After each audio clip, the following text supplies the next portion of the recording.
అప్పుల బాధలు వెంటాడుతున్నాయా? అయితే 6 JVR వారి జాతిరత్నాలు ధరించండి. నమస్తే డాక్టర్ గారు. నమస్తే అండి. డాక్టర్ గారు, ఈ షుగర్ పేషెంట్స్లో ఏదైనా దెబ్బ తాకినా నార్మల్గా అయితే తగ్గదు, అందరికి తెలిసిందే. కానీ ఏమన్నా నొప్పులు ఉన్నా కూడా జనరల్గా కూడా వాళ్ళకి నొప్పులు ఎక్కువ వస్తుంటే, నొప్పులు ఉన్నా కూడా వాళ్ళకి తొందరగా తగ్గవు. అసలు వాళ్ళకి షుగర్ పేషెంట్స్కి ఎక్కువగా నొప్పులు రావడానికి రీజన్ ఏంటంటారు? బాడీలో మనకి షుగర్ కంటెంట్ ఎక్కువ ఉన్నప్పుడు ఏమవుతుంది అని అంటే, ఈ షుగర్ అంతా లైక్ జాయింట్స్ లెవెల్లో అక్కడక్కడ పేరుకుపోయి ఉంటుంది అన్నట్టు.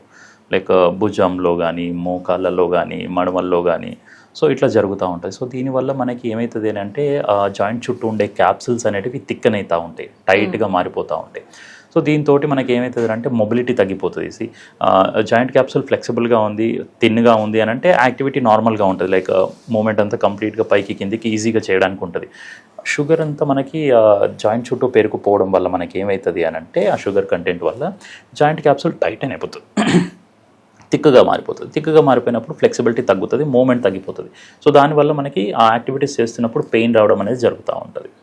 సో ఇట్లా డిఫరెంట్ లెవెల్లో జరుగుతుంది. లైక్ షోల్డర్స్ అనే కాదు, షోల్డర్స్లో అవ్వచ్చు, మోకాళ్ళల్లో అవ్వచ్చు, మడమల్లో అవ్వచ్చు, ఇట్లా చాలా వరకు జరుగుతాయి. కొందరికి ఎక్కువగా ఏంటి అని అంటే, లైక్ మడమలు, పాదాల్లో నొప్పులు ఎక్కువ వస్తాయి షుగర్ ఉన్న వాళ్ళకి. సో వీళ్ళల్లో ఏమవుతుంది అని అంటే, మనకి వీటిని డయాబెటిక్ న్యూరోపతి అని అంటాం జనరల్గా. వీళ్ళకి సిమ్టమ్స్ ఎట్లా ఉంటాయి అని అంటే, మంటలు, పోట్లు, పొడిచినట్టు, గుచ్చినట్టు ఉండడము, తిమ్మిర్లు, ఇట్లాంటి సిమ్టమ్స్ ఎక్కువగా ఉంటాయి. ఇది ఎందుకు జరుగుతుంది అని అంటే, లైక్ షుగర్ ఎక్కువగా ఉన్న వాళ్ళలో మన నర్వ్ సెల్స్ అనేటివి డ్యామేజ్ అయ్యి ఈ ప్రాబ్లమ్స్ అనేటివి జనరల్గా ఈ కాలంలో ఏర్పడతా వస్తాయి అన్నట్టు. ఓకే.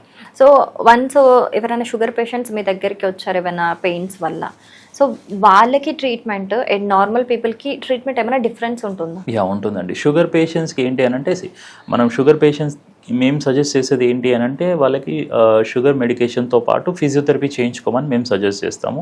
లైక్ షుగర్ లేని పేషెంట్స్కి అయితే ఓన్లీ ఫిజియోథెరపీ సరిపోతుంది. ఓకే. అంటే మెడికేషన్ తీసుకుంటూ, అంటే ఇన్సులిన్ లాంటివి తీసుకుంటూ ఫిజియో చేయించుకోవాలంటారు. సో మెయింటెనెన్స్ పర్పస్ అంటారా, వాళ్ళకి పర్టికులర్ గా ఇన్ని మంత్స్ కోర్స్ లాగా ఏమైనా ఉంటుందంటారా?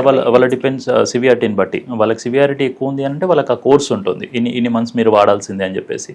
సో దాన్ని వాడి దాన్ని కొంత కంట్రోల్లోకి పెట్టుకోవాల్సిందే ఇంకా. ఓకే. అంటే షుగర్ పేషెంట్స్ కి నార్మల్ గానే ఏదన్నా వస్తే కనుక తగ్గదు అంత ఈజీగా అని అంటారు. అవునండి.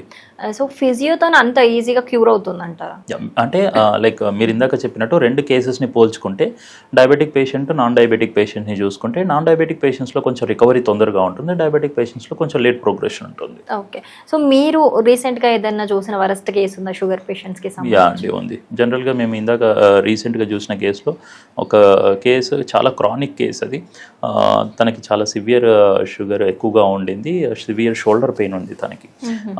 తను ఆల్మోస్ట్ 12-13 మంత్స్ నుంచి సఫర్ అవుతూ ఉన్నారు. 12-13 మంత్స్ నుంచి సఫర్ అవుతూ ఉన్నారు. తను రెగ్యులర్గా డాక్టర్స్ దగ్గరికి వెళ్తున్నారు, వాళ్ళకి షుగర్ మెడికేషన్స్, పెయిన్ మెడికేషన్స్ ఇస్తున్నారు.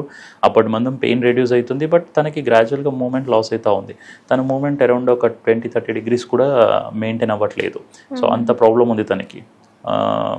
తనకి మాకు ట్రీట్మెంట్ ఇవ్వడానికి 2 months ఆఫ్ పీరియడ్ పట్టింది టైం మాకు, కంప్లీట్గా నార్మల్ మూమెంట్కి తీసుకురావడానికి. 2 months. కానీ 2 monthsలో మీరు సాధించాం. అట్లాంటి కేసెస్ మాకు పెద్ద ఎలా ఉంటాయి అని అంటే, ఇది టాస్క్ లెక్క ఉంటాయి, like challenging type of cases అవి. మాకు కూడా అట్లాంటి కేసెస్ని చేస్తున్నప్పుడు ఓపిక చాలా ఇంపార్టెంట్, పేషెంట్స్కి కూడా చాలా ఓపిక ఇంపార్టెంట్. ఈ కేసెస్లో పెయిన్ ఎక్కువగా ఉంటుంది, చాలా విపరీతమైన పెయిన్ ఉంటుంది. యాక్చువల్గానే వాళ్ళకి పెయిన్ సివియారిటీ ఎక్కువ ఉంటుంది, అండ్ ట్రీట్మెంట్ డ్యూరేషన్లో కూడా పెయిన్ పెరుగుతుంది. మళ్ళీ మొబిలిటీ చేయాల్సి వస్తుంది కాబట్టి మూమెంట్ చేసే కొద్దీ మెల్లిమెల్లిగా పెయిన్ పెరిగే ఛాన్స్ ఉంటుంది. వన్స్ మనకి కంప్లీట్ మూమెంట్ వచ్చేసిందా, ఆటోమేటిక్గా పెయిన్ రెడ్యూస్ అయిపోతుంది. ఇది అర్థం చేసుకొని ఈ లైక్ షుగర్ ఉండి జాయింట్ పెయిన్స్ ఉన్న పేషెంట్స్ ఎవరైతే ఉంటారో, వాళ్ళు ఫిజియో స్కిప్ చేయకుండా రెగ్యులర్గా ఫాలో అయ్యి ఆ నొప్పిని కొంతవరకు బేర్ చేసి రెగ్యులర్గా ఫాలో అయినారు అని అంటే కంప్లీట్ రికవరీ ఉంటుంది వాళ్ళకి. ఓకే. జనరల్గా కూడా ఈ ఫిజియోకి సంబంధించి ఏమైనా సిట్టింగ్స్ ఉన్నప్పుడు వాళ్ళకి ఆఫ్టర్ సమ్ అంటే కొంచెం సేపు తర్వాత కూడా కొంచెం పెయిన్ ఉంటుందంటారు, ఎంతవరకు ఉంటుంది అది? ఉంటుందండి. లైక్ ఇప్పుడు మనం లైక్ ఇప్పుడు షుగర్ పేషెంట్స్లో మనకు ఆ జాయింట్ జాయింట్ పెయిన్స్ ఉన్నాయి అనుకుంటే కనుక వాళ్ళకి అంతసేపు మనం ఎక్సర్సైజ్ చేపిస్తూ ఉంటాం కాబట్టి చేపించినంతసేపు ఉంటుంది.